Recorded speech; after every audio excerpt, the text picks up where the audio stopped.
Americanized name. This is Alan Andrews. Say what it really is. 1976, I became a citizen. How do you say your name in French? Oh, Alain Androuet. And he is our town clock caretaker. His firm is called AmeriClock. He's from St. Louis. He was here fixing the clock, and he got married while he was here to his lovely new wife, Mary. And if you go to my e-newsletter, you will see about it. Congratulations. Thank you. Mary's a local girl? She's from St. Louis, Missouri.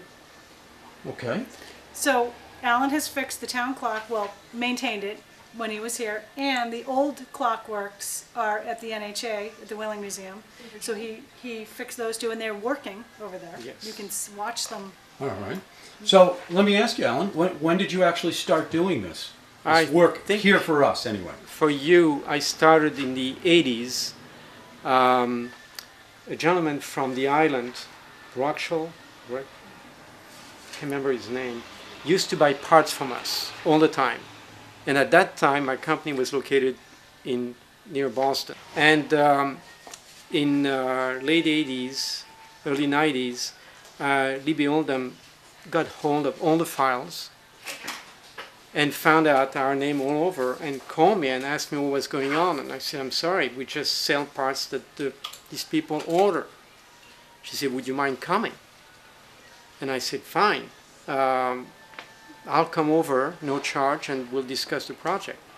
When I came to the tower, I could see that the clock was totally underpowered. It was good for maybe a 3-4 foot dial.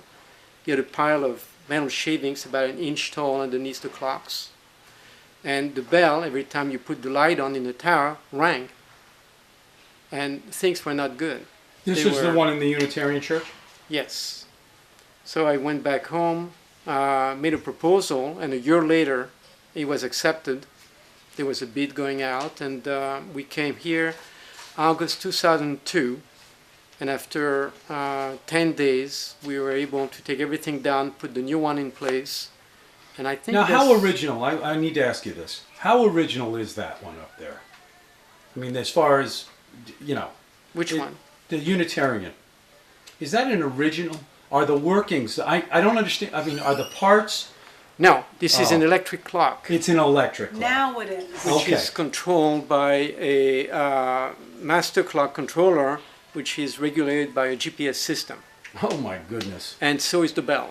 I see. The new frame and the new clock hammer. And when we hear the bells ringing, are we listening through a Bose stereo system? No. It's the old Portuguese bell, about 1 ton bell. Okay. All right.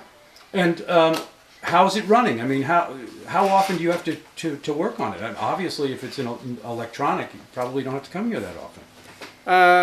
It's almost true. Due to the weather you have on the island and the size of the clocks, it's advisable to do maintenance on this clock about once a year. On mechanical clock, we usually do twice a year. But since the old clock is in the museum, perfect temperature, no dust, once a year is enough. Oh, what do you mean the old clock is in the museum? The old town clock, which is a hoard clock from last century, we took it in a trailer one day and 7 months later brought it back and put it up at the museum. It's running. You mean here at the Whaling Museum? Yes. Oh, so that's the, okay. That's but the original clock. Where do we find that clock? Is it inside somewhere? It's in the stairwell. Oh, yeah, okay. That's the same one. Yes. So you're thinking clock, but it's the works. You're not going to Right. see like a clock like that. You're going to see the working. You're going to old see clock a works. dial At the on museum. the top of the At the museum. stairs at the museum. Yeah. We installed a glass dial to see the dial motion works in the back, so people can really visualize the way it works. That's good. And it's still with the weight and pendulum. So, it sounds like a kind of a prestigious job you have. I mean, how many guys are left that can actually work on that kind of mechanisms anymore? Not too many. What happens when you pass away? And I mean, are there people out there learning this craft? My son is going to take over in a few years when I stop, Okay. and you'll be the 4th generation. Really? Wow. Now you're French? Yes. From France? From France, or yes? originally. And is your company still going strong in France, or is it No, just an American we're company? we're doing America and the rest of the world. In Europe, you have about one clock maker per town. Oh, yeah, that's so we right. don't go there. I see. Okay. So how's business? How's business, Business in the is U.S.? good. Yeah. This still? year has been very strong with Saudi Arabia, Dubai, China, Chile. Why is that? Because these people in China, we did the tallest grandfather clock in the world. It's about 18 foot tall, and it's totally weight driven by a water wheel.